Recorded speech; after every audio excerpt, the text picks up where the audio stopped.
2012, or by means of a constitutional convention called on the application of two-thirds of the states, of which I'm told about 20 applications are already pending. Madam President, I yield the floor and reserve the balance of my time. Clerk will call the roll. Mr. Akaka.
Senator from Montana. Be eviscerated. Without objection. Madam Chair, I'd like unanimous consent to speak for 10 minutes. Without objection. Madam President, I rise today to talk about jobs and politics. There are a lot of folks in Washington who pay lip service to jobs and a lot of people that are paying politics. But it sure doesn't seem like many folks are interested in doing the hard job of creating jobs. Folks all over Montana have been asking for good-paying, livable-wage jobs, the kind of jobs that can't be outsourced. Jobs that put folks to work in our forests, jobs that build energy infrastructure that this country needs. And right now there are two proposals that will do just that. First, I'd like to talk about my Forest Jobs and Recreation Act. This bill will stabilize the wood products industry in Montana by ensuring a dependable timber supply that will give certainty to loggers in the woods and workers in the mills.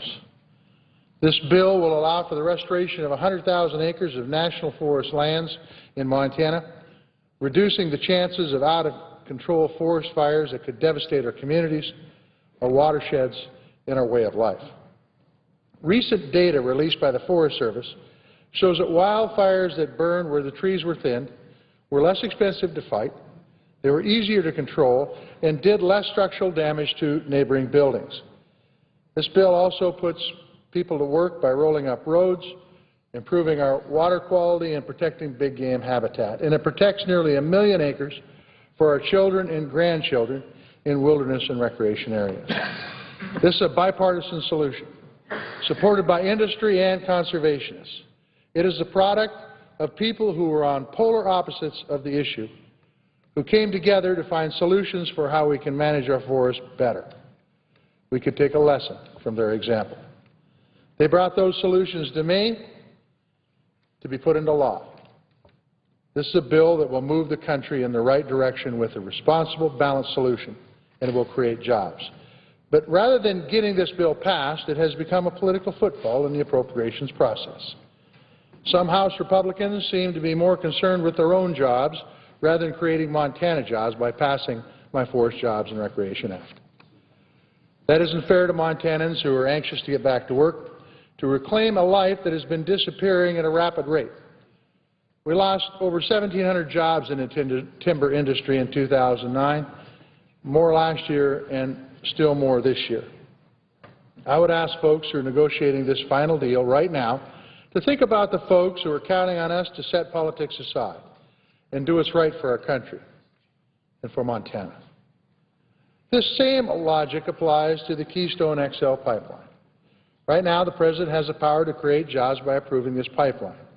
He could make the decision to approve this pipeline in the very near future. Now, let me be clear. He should do it right. Doing it right means approving this pipeline while respecting private property rights. I support the pipeline, but I will never support any corporation, much less a foreign corporation, given the right to take away property from Montanans or any other American without a fair deal that's negotiated in good faith. Doing it right also means ensuring that the highest possible safety standards are followed throughout Montana and rural America. I do not believe we should have to wait until January of 2013 for a decision that can create American jobs right now. In Montana, we need the jobs. We need the ability to provide incentives to boost production in places where it makes the most sense, like the Bakken Formation in eastern Montana. Now, many folks don't know that the Keystone Pipeline will actually include an on-ramp in Baker, Montana. That on-ramp will tap into the booming Bakken Formation, and it will ensure that we're getting the most out of American energy resource. That matters to our economy, and it matters to our energy and national security. The Keystone XL pipeline will transport North American oil and will help move this country away from spending billions of dollars per day in Middle Eastern countries who don't like us very much. At the same time, Madam President, I am concerned about the way folks on both sides of this issue are handling it right now. We do not need to tangle this issue up with a payroll tax in the House bill that would add more than $25 billion to our debt and that would cut Medicare benefits. Folks, it's time to quit paying politics and start doing what's right. Whether it's the Forest Job and Recreation Act or the Keystone Pipeline, it's time to move forward, working together to create jobs in this country.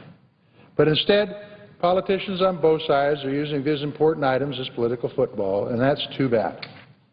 We should be acting responsibly to create jobs with this pipeline and to put folks back to work in the woods with my bill. Instead, we're watching political maneuvering designed to score points rather than create jobs.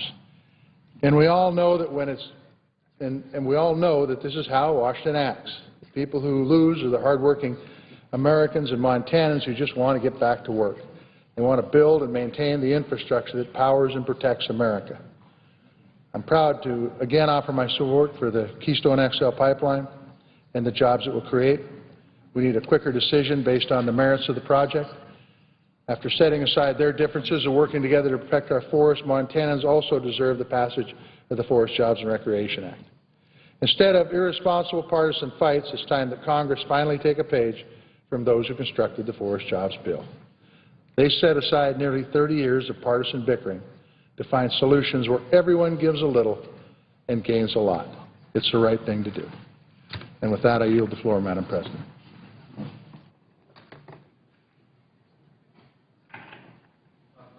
The senator from Vermont. Madam President, I have 7 unanimous consent requests for committees to meet during today's session of the Senate. They have the approval of the majority and minority leaders. I ask unanimous consent that these requests be agreed to and that these requests be printed in the record. Without objection. Madam President, I ask unanimous consent that I be permitted to engage in a colloquy with my colleagues for the remainder of the Democratic time in morning business. Without objection. Thank you, Madam President. Madam President, I understand that some of my colleagues here in the Senate and in the House as well do not believe that global warming is real. And they do not want to see our country, and in fact other countries around the world, take the necessary actions to deal with this issue. And that's fine. Everybody is entitled to their opinion. But it does seem to me to make a bit of sense that we listen to the leading scientists of this world, not only in our own country, but throughout the world, and hear what they have to say about global warming and the need to respond. Madam President, the National Academies of Science in our country, the United States, joined by academies of science in the United Kingdom, in Italy, in Mexico, Canada, France, Japan, Russia, Germany, China, India, Brazil, South Africa, have said, and I quote, "Climate change is happening even faster than previously estimated, and the need for urgent action to address climate change is now indisputable," end of quote. So they're not talking about whether climate change is real or not real. What they are saying, and what scientists all over the world are saying, is that climate change is happening even faster than previously reported.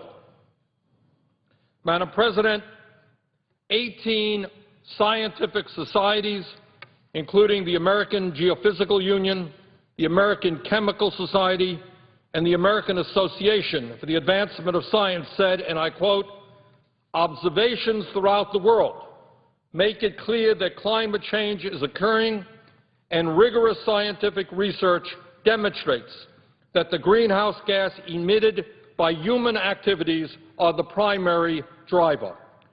These conclusions are based on multiple independent lines of evidence, and contrary assertions are inconsistent with an objective assessment of the vast body of peer-reviewed science," end of quote. And that comes from the American Geophysical Union, the American Chemical Society, and the American Association for the Advancement of Science. Further, Madam President, it's not just scientists in our own country or throughout the world who are talking about climate change, who are talking about the need to respond vigorously to that crisis, but right within our own government, the United States government, we have the Department of Defense. The Department of Defense saying, and I quote, "Climate change is an accelerant of instability," end of quote. And what that means is that when there is drought, when countries around the world are unable to grow the food that they need, when there is flooding and people are driven off of the land, and when people migrate from one area to another, this creates international instability, which is of concern to the Department of Defense. The CIA understands, quote, that climate change could have significant geopolitical impacts around the world, contributing to poverty, environmental degradation, and the further weakening of fragile governments, as well as food and water scarcity. That's from our own CIA. But it is not just scientists around the world, not just government agency in the United States. You have a business whose life and death, whose profit margin depends upon understanding this issue, and that is the insurance industry. If the insurance industry ends up paying out a whole lot of money when there are disasters, they're going to lose money. They have to understand climate change and the disasters, weather disturbances that occur from that. And this is what they say. In a report from the National Association of Insurance Commissioners found there is, quote, broad consensus among insurers that climate change will have an effect on extreme weather events, end of quotes. And these are guys whose profit margins depend upon that analysis. Madam President, many Americans and people around the world are concerned about the future impacts of global warming on our planet and what's going to happen 10, 20 years down the line, and that is terribly important. We have to understand what climate change is going to do to our planet in years to come. But we don't have to just look at what may happen 20 or 30 years from today. We should be looking at what is happening right now in the year 2011. The World Health Organization reports annual weather-related disasters have tripled since the 1960s, causing more than 60,000 deaths per year. National Climatic Data Center shows that 26,500 record-high temperatures were recorded at weather stations across the United States. This summer, Texas set the record for the warmest summer of any state since instrument records began in 1895. Oklahoma set a record for its warmest summer, exceeding records set during the Dust Bowl era of the 1930s. Drought in Texas has led to wildfires that have destroyed more than 1,500 homes in Texas. A 2010 heat wave in Russia killed 56,000 people. The heat wave in Europe in 2003 killed 35,000 people. We can look at Pakistan, which in 2010 had a record 129-degree temperature. All of that is consistent with what scientists have been warning us about for years. NASA's James Hansen said climate change loads the dice, end of quote, in favor of more extreme weather events. Hansen said the answer to whether greenhouse gas emissions are contributing to these extreme weather disturbances is, quote, yes, humans probably bear responsibility for the extreme event. Madam President, there's much to be said. I think a number of colleagues are coming to the floor, but I want to give the mic over to a senator who has been an absolute leader on this whole issue, fighting for the environment, and that is Senator Whitehouse of Rhode Island. Thank you, Senator Sanders. From Rhode Island. The statement that you have made is truthful and important, but there's actually more to this story even than that. At another time, I'll discuss at greater length the ocean's dimension to what is happening to our planet as a result of the carbon pollution that we are emitting at literally unprecedented levels in human history. But for now, let me just say that it is very severe, very dire, and to everyone who is listening and paying attention, the ocean is emitting warning signs that we disregard at our peril. But in addition to the threat of environmental harm, connected to the problem of carbon pollution is a huge opportunity. And that's the opportunity of clean energy. Clean energy will drive the decades to come. Clean energy jobs can and should be powering our economic recovery. Madam President, we are in a race right now. We are in a race for dominance and for preeminence in the clean energy economy that is emerging. All around the world, other countries see it. They're competing in that race. They're putting everything that they have into winning that race. But because we have a political system that is still listening to the dirty, polluting energy industry and using the politics of Washington to interfere, we're constantly having to fight to stay even. One of the things we're fighting right now to preserve is the Section 1603 Treasury Grant Program, which will expire at the end of this year if we do nothing. This program has been vital for our renewable energy industry. It has leveraged nearly $23 billion in private sector investment, supported 22,000 projects, which collectively power more than 1 million homes. This is big. This is no longer some tiny little cottage industry. The National Renewable Energy Lab estimates that the 1603 program has supported up to 290,000 U.S. jobs. And if you look more largely at the renewable energy sector, renewable energy is more labor-intensive, creates more jobs than fossil fuel energy per dollar invested, creates more jobs than fossil fuel energy per megawatt generated, and the clean economy as a whole, including renewable energy and energy efficiency and environmental management, employs 2.7 million workers in this country. It is more than the fossil fuel industry. But the fossil fuel industry owns this town, and they keep stepping on this larger, growing, clean energy industry. We are seeing it, unfortunately, out there in real life. Americans invented the first solar cell. In 1995, America had 40% of the global manufacturing volume. We're now down to 7% of the global manufacturing volume of solar cells. China is investing $20 billion more in clean energy every year to accelerate ahead of us. European countries have feed-in tariffs so that investors can know what their clean energy product will sell for, and that is attracting capital and growth there. And we simply are not keeping up. We are now, in the United States of America, the home to only one of the top 10 wind turbine manufacturers. This is an unhealthy place to be, and we need to get back into this fight.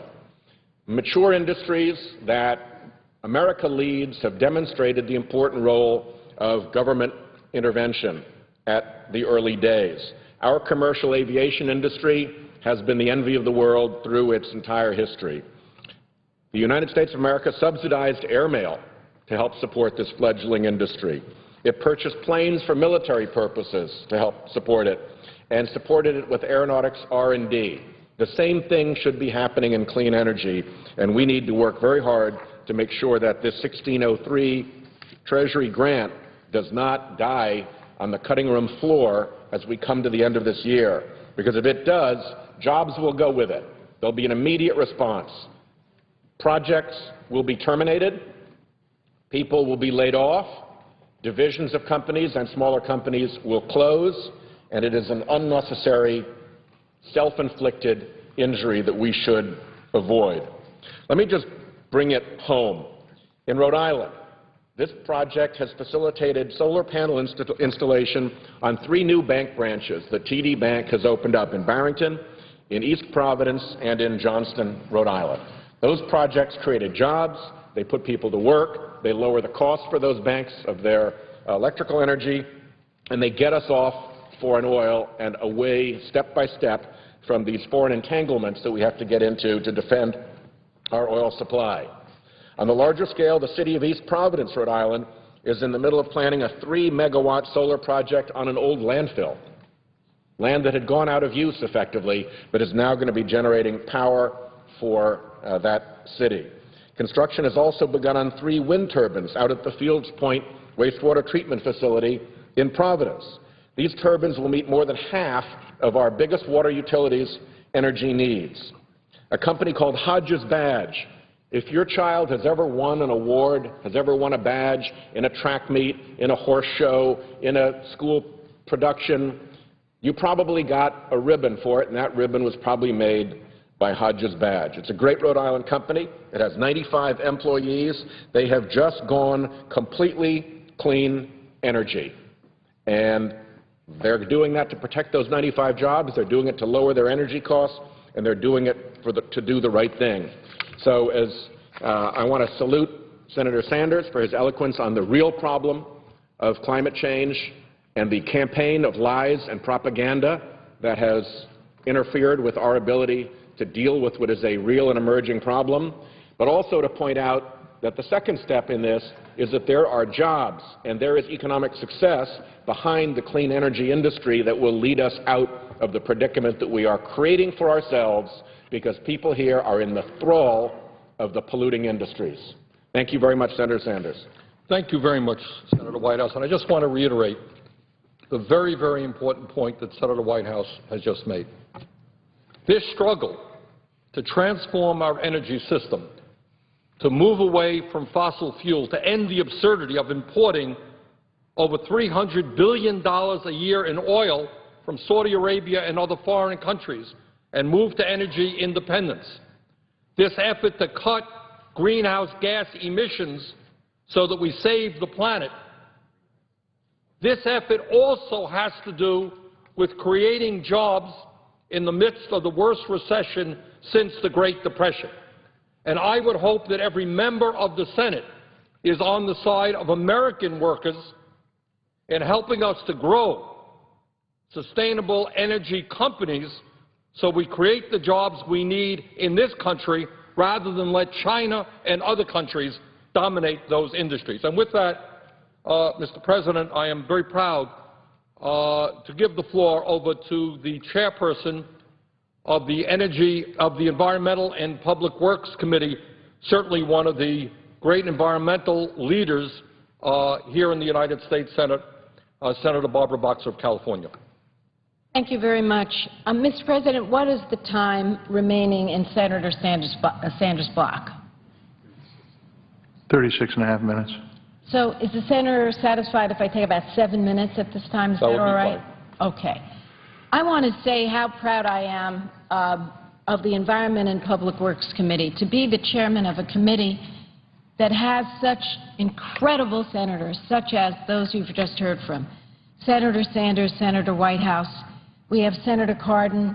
We have Senator Carper, Baucus, Gillibrand, Merkley, Lautenberg. I hope I'm not leaving those out. These are the environmental voices. Those voices, the common sense voices for jobs, for clean technology, for a bright, bright future for our nation. So to be the chairman of that committee is an honor beyond my every expectation. It's not to say we don't work with Republicans. We do on public works matters. We work very well with Senator Inhofe and his team of Republicans on public works, but when it comes to the environment, there is nobody home over there. There's nobody home over there. As a matter of fact, they do harm. And today I'm going to talk about the need to create jobs through this sector, but I also want to say, while my colleagues are here, an interesting development that has happened on the payroll tax cut bill that the House is about to pass.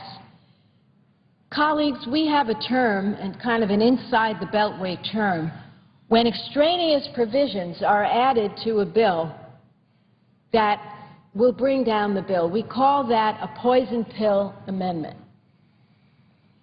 I have never said to you, when I coined that phrase, poison pill amendment, that it's literal. In this case, they have attached, my colleagues, to the payroll tax cut, which is on the one hand giving a tax cut to the middle class, a literal poison pill by rolling back a Clean Air Act provision that will require a very small percent of the boilers in this country to cut back on the filthiest of all pollution, including mercury, arsenic, and lead. I'm going to say that again. Mercury, arsenic, and lead. If I were to stop anyone in the street without, they don't need a degree in science, are those good things or bad things for you? They didn't even have to see the movie Arsenic and Old Lace to know that arsenic is bad.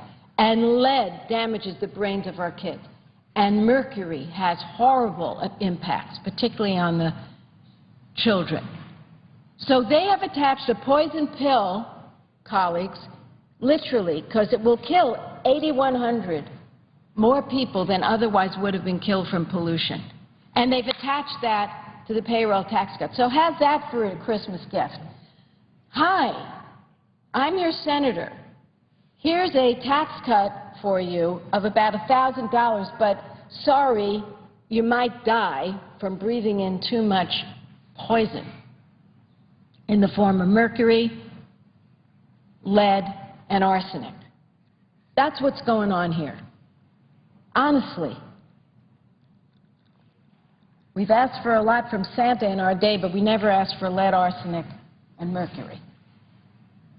So the reason Senator Sanders took to the floor today, excuse me, and the reason I'm proud to be here is because we all say here in this chamber we care about jobs. We all say here in this chamber we want to be energy independent. We all should add to that, we want less pollution. Our colleagues on the other side never mention it.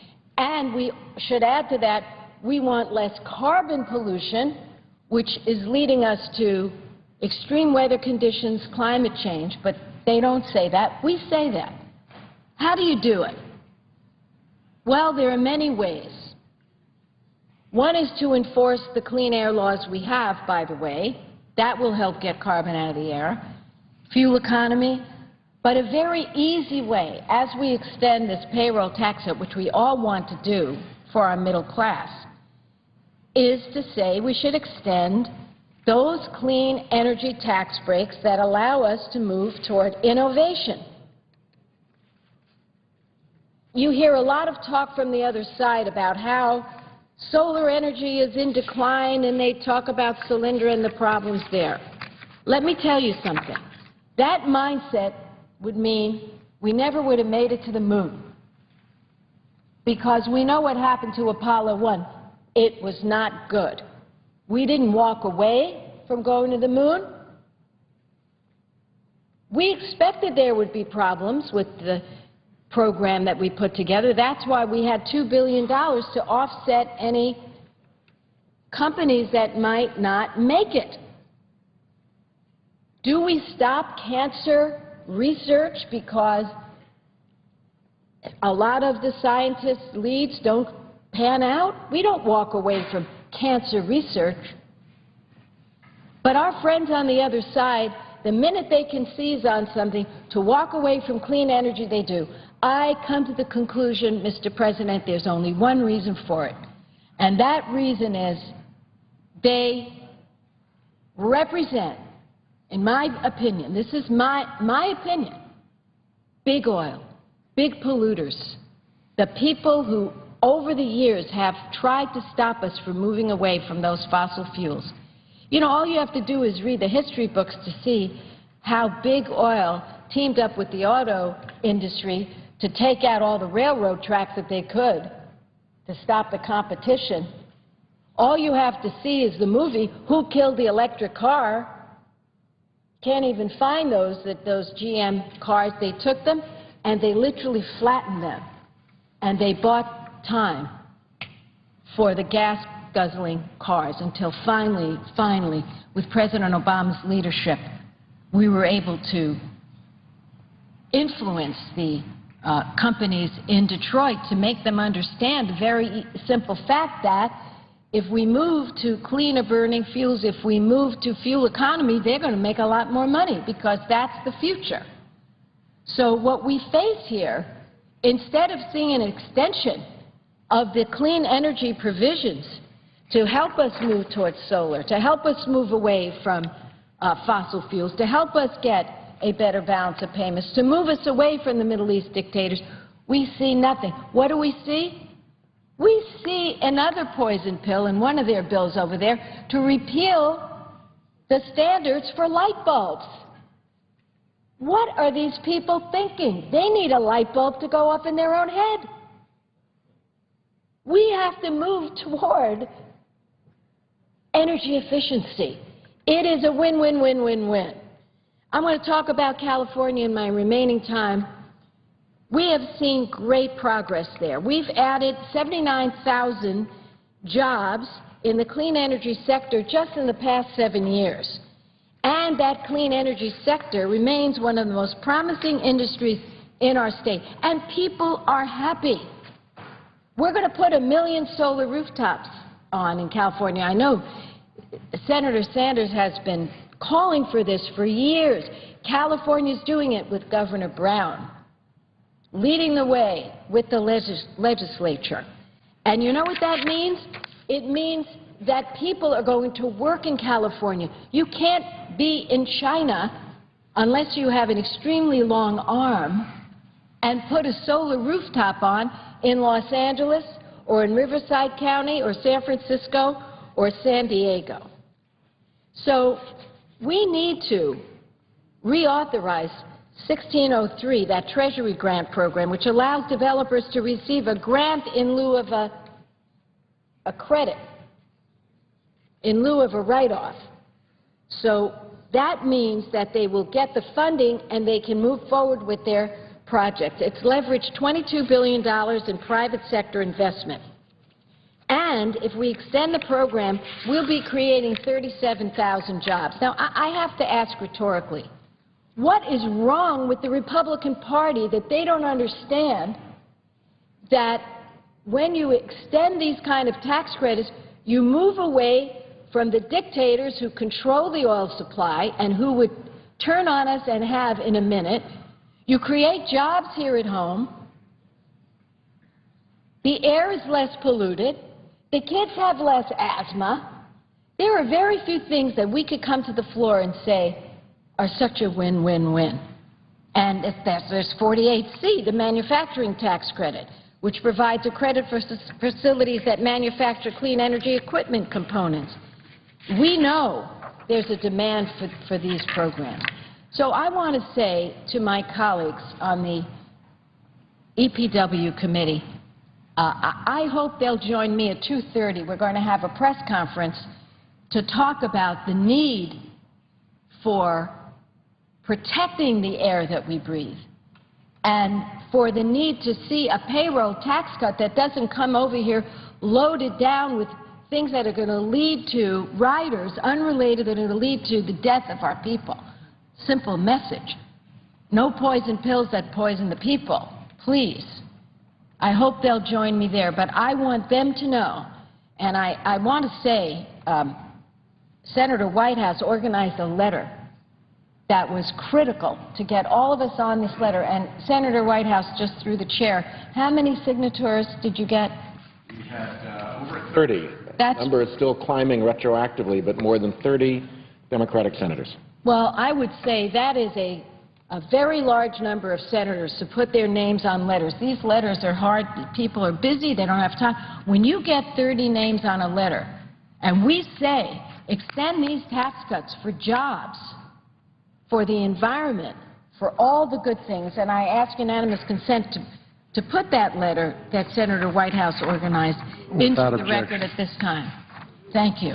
And I would yield back to our leader on this really important block of time. I would yield my time back to Senator Sanders, and we are determined to get this done right for the American people. Thank you. Thank you very much, Senator Boxer, not only for your words, but for your leadership on our Environmental Committee. And I want to reiterate a very important point that Senator Boxer made. She reminds us of great moments in the history of this country. This country, with great difficulty but persistence, built a railroad ahead of the rest of the world that went from the East Coast to the West Coast. Wasn't easy. This country led the world in putting a man on the moon. Wasn't easy.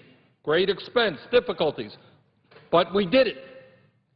Does anybody not think that this country can lead the world in transforming our energy system away from polluting fossil fuels to energy efficiency, to sustainable energies like wind, solar, geothermal, biomass, other technologies?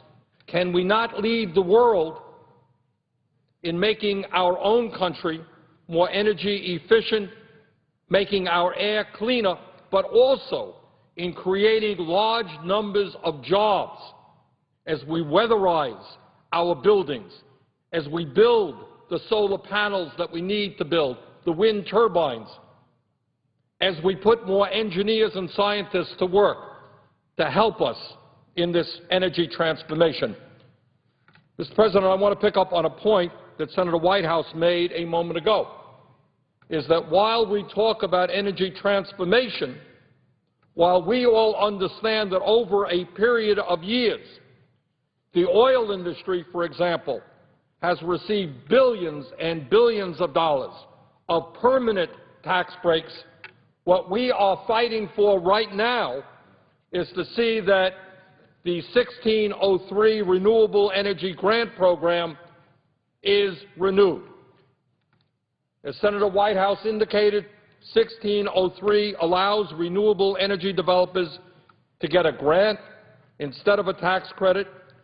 Since 2009, when this program was enacted, it has leveraged nearly $23 billion in private investment, supporting 22,000 projects in all 50 states, and supported approximately 290,000 jobs, according to the National Renewable Energy Lab.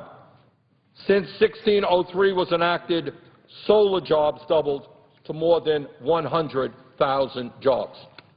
So we have got to make sure that before Congress adjourns for Christmas holidays, that we renew 1603, enormously important for the renewable energy industry, enormously important for jobs in our country.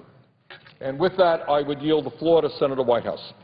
Senator Sanders, thank you. Senator Cardin has arrived, so I'll hand off to him in just a moment. But to your point about the imbalance between support for the fossil fuel energy industry and the renewable energy industry, the first being one that hurts our national security, pollutes our air, and costs a fortune and is phasing out, and the second being one that is growing, that is clean, and that is the way of the future.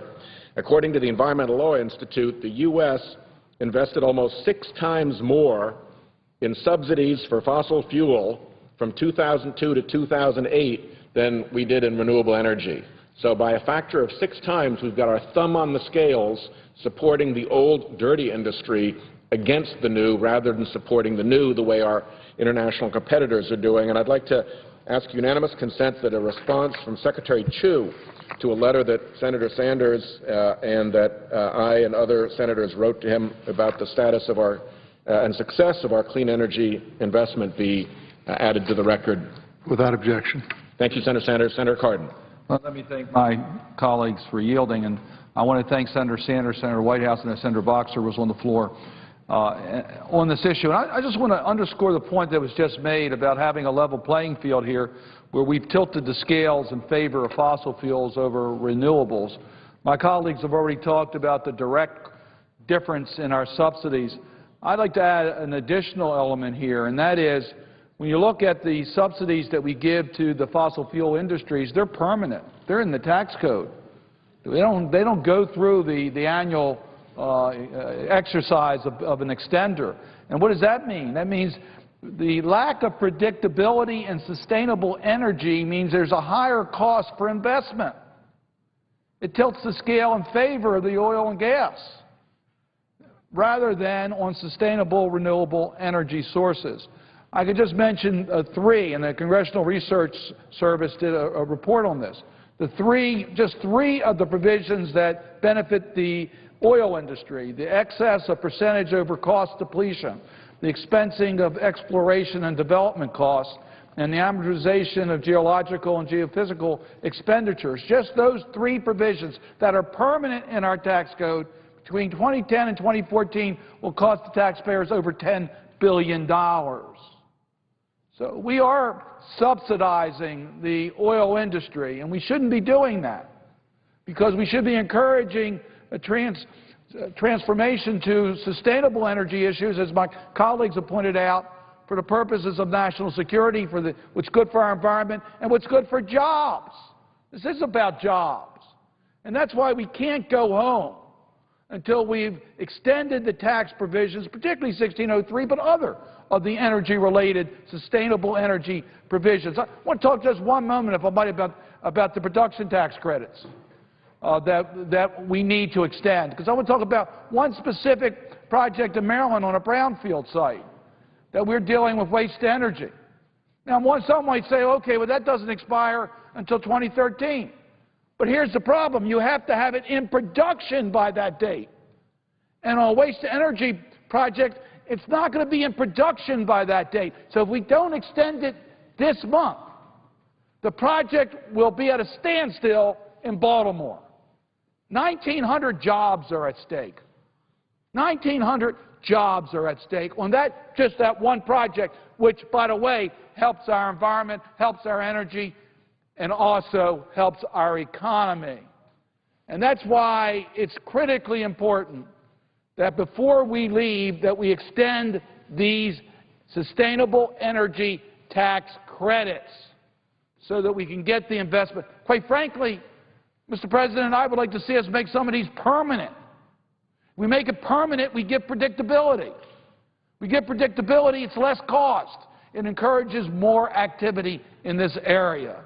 And that's what we should be about, creating jobs for our country. The wind energy credit alone would allow us to create another 54,000 jobs. So this is about job growth for America. It's about our energy security, and it's about a cleaner environment. It's about America's future.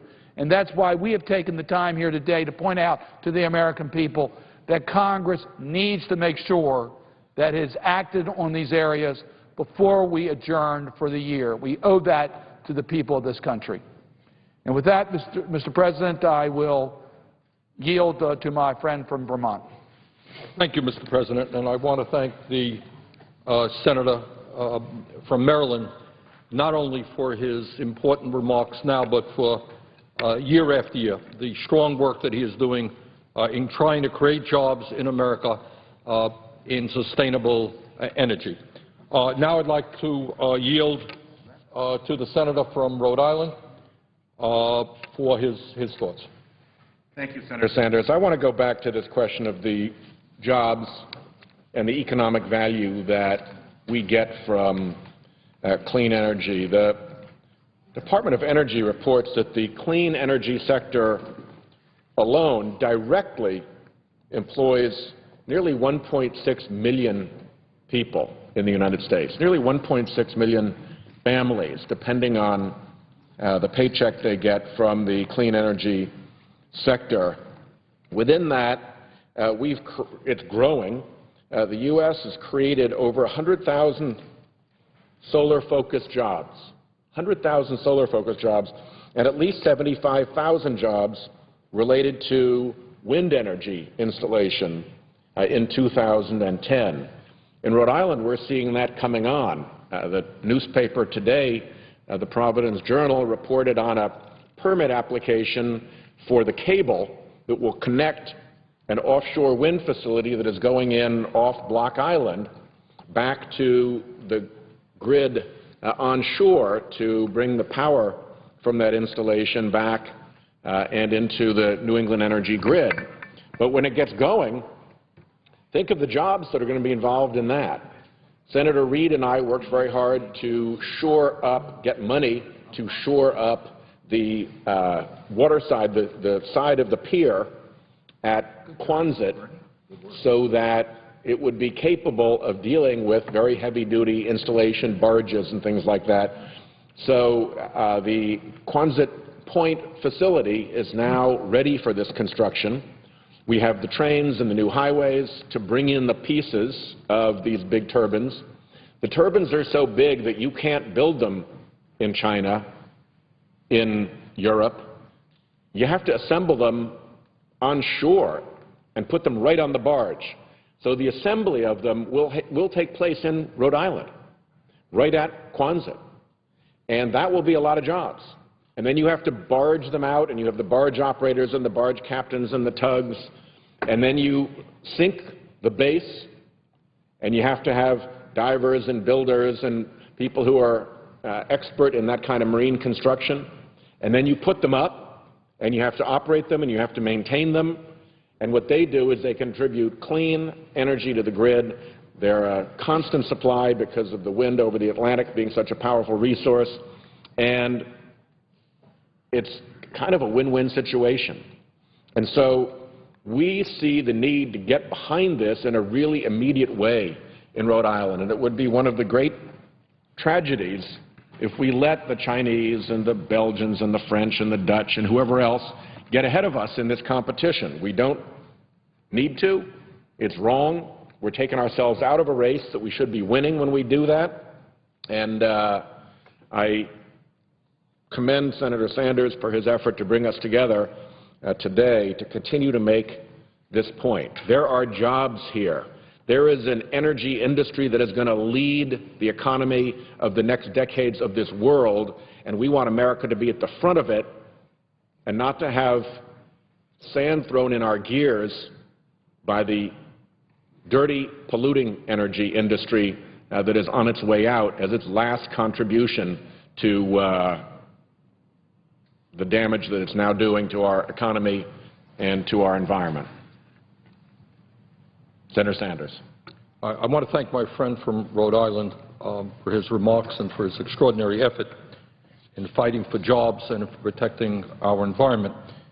You know, Mr. President, if you read some headlines today in the media, you might think, especially the right-wing media, that renewable energy in America is on the verge of collapse. Quite literally, this is quite literally the case. A recent headline from Fox News said, and I quote, "Entire solar industry on brink of collapse," end of quote. The reality is quite the contrary. The fact of the matter is, not only is the solar industry not on the verge of collapse, the reality is that the American solar energy industry today is thriving, as is the renewable energy industry more broadly. We have doubled the number of solar jobs in America since 2009. Doesn't sound to me like that industry is collapsing. It sounds to me like it is doing extraordinarily well. Today, more than 100,000 Americans work in the solar industry at more than 5,000 companies in every single state in our country, and that includes manufacturing, installation, and supply chain jobs. Mr. President, last year we installed nearly 1,000 megawatts of solar power in the United States, more than double the amount installed in 2009. Doesn't sound like an industry which is collapsing to me. With the solar industry growing at a rate of 69% annually, It is one of America's fastest-growing industry and is creating jobs all over our country. The cost of solar panels has fallen 30% over just the last 2 years, continuing a long-term decline in the price of solar and making it more and more competitive with other energy technologies. Mr. President, Ms. President, Madam President, everyone from Walmart to the United States Marine Corps is looking toward a future in solar. Walmart is installing solar panels at 130 stores in California, and they say, and I quote, Walmart has reduced energy expenses by more than $1 million through our solar program, end of quote. The military, U.S. Department of Defense, is using solar energy with battery storage to fully power forward operating bases in Afghanistan, and Marine Colonel Bob Charette says, for the Marines, renewable energy is, quote, about saving lives, end quote, by reducing the number of dangerous fuel convoys needed for resupply. But it is not only solar. And the reason I am making these points is that many people do not know the extent to which we are already making progress in sustainable energy. We are on the verge of something extraordinary, but it is important to understand where we are today and to refute those people who suggest that solar and wind are not the technologies for the future. In terms of wind, that technology is growing rapidly. Madam President, Texas alone has more than 10,000 megawatts of wind energy installed. That is equal in capacity to 10 nuclear power plants. In Texas alone, Iowa now gets 20% of its electricity from wind. In Iowa, 20% of its electricity from wind. There are 75,000 wind energy jobs in America today and more than 400 manufacturing facilities in 43 states.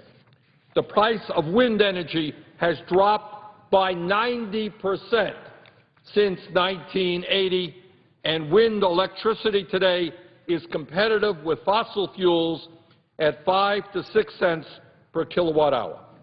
At the same time, we are increasing American manufacturing of wind turbines, and now 60% of turbine components installed in the United States are made in America, up from 25% in 2005. So, Madam President, in the midst of this horrendous and painful recession, the story of renewable energy in the United States is actually a rare good news story.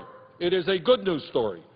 Renewable energy is helping to cut pollution and greenhouse gas emissions. It is making our country more energy independent, and it is creating hundreds of thousands of jobs. But, Madam President, all of this could be significantly slowed down if we do not continue federal support for the renewable energy industries at a fraction of what kind of support we are giving to fossil fuels. Madam President, it is absurd that we even have to fight to extend renewable tax credits and grants when fossil fuel industries enjoy permanent subsidies. Mature industries like oil and gas continue to reap billions every year in federal subsidies and massive tax breaks that never expire, despite the fact that the top 5 oil companies earned nearly $1 trillion in profits over the last 10 years. So here we are struggling to help wind and solar, new technologies. We're giving massive tax breaks to mature industries that are incredibly profitable. Contrast what we do for renewable energy to what we do with fossil fuel, and specifically with regard to the production tax credit for wind energy, which was allowed to lapse 3 times in recent years, 1999, 2001, and 2003, leading to an average drop-off of 81% in new wind energy installations each time the credit expired. The wind credit is set to expire again in 2012. And the point here is the point that Senator Cardin made a moment ago. Unless there is predictability, unless the industry knows that these tax credits will be there, they are not going to start investing, start working on new projects, only to have the rug pulled out from underneath them. They need stability, they need predictability, which is why we have to move not only to extending these tax credits, but to making them permanent. Madam President, I would also like to say a word about the Keystone XL pipeline, and that is to say that there are some in the House and some in the Senate who want to use year-end legislation to tack on a rider that says to the State Department, you have to approve the Keystone XL pipeline within 60 days. Let's be clear about what we are talking about in terms of the Keystone XL pipeline. What we are talking about is a 1,700-mile oil pipeline from Canada to the Gulf Coast that would carry tar sands oil. Tar sands oil is not like regular oil. It requires an energy-intensive process to get it out of the ground, to extract it, and, in fact, to refine it. That means it emits approximately 82% more carbon emissions when produced compared to regular oil, according to the EPA. Tar sands oil is also hard to clean up when it spills.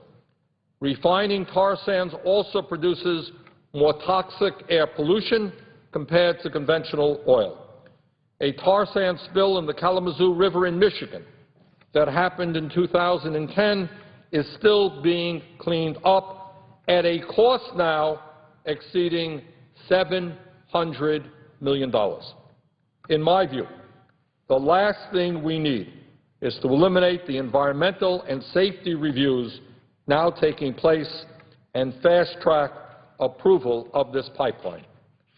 I would also note to my colleagues who want to fast-track Keystone XL that I, along with several of the senators and congressmen, asked the State Department Inspector General to look into allegations of conflicts of interest in the preparation of the environmental impact study of Keystone XL. The contractor the State Department used for the impact study, Cardno Entrix, has financial ties to the project developer, TransCanada. Those ties need to be investigated to ensure the federal environmental and safety reviews were done correctly and without bias. That Inspector General special review is underway right now. I think it is completely inappropriate to try to fast-track this pipeline when we have not even heard back from the Inspector General about potential conflicts of interest. I would urge my colleagues to allow that special review to play out before any decisions are made.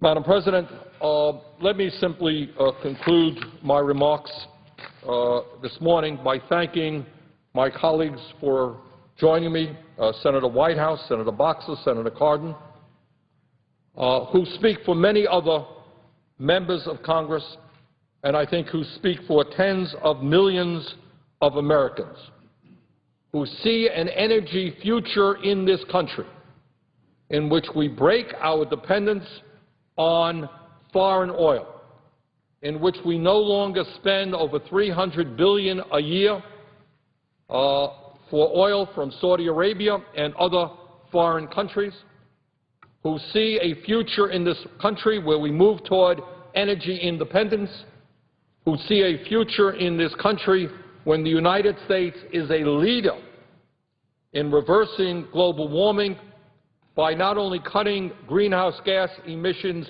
here in America, but providing technology and expertise to countries all over the world for them to do the same.